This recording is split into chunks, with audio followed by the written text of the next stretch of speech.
Mummy, आज आपण इतिहासाची साधने या विषयावर काय जाणून घेऊया.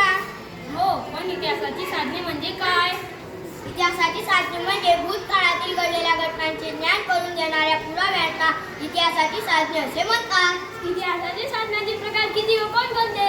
इतिहासाच्या साधनांचे 3 प्रकार आहेत: भौतिक, मौखिक, लिखित. भौतिक साधने म्हणजे काय?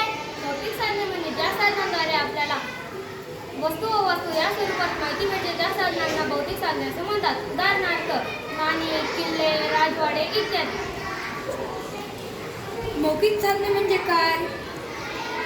मौखिक साधने म्हणजे आपल्याला बोलून किंवा ऐकून या स्वरूपात माहिती मिळत असेल त्या साधनांना मौखिक साधने असे म्हणतात. उदाहरणार्थ ओव्या, कीर्तन, भारुड, म्हणी इत्यादी. लिखित साधने म्हणजे काय?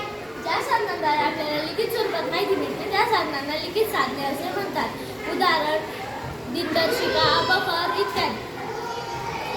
इतिहासाची साधने का महत्त्वाची आहेत?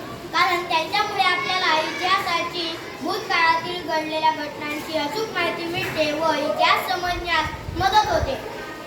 छान! आज आपल्याला इतिहासाच्या साधनांची चांगली माहिती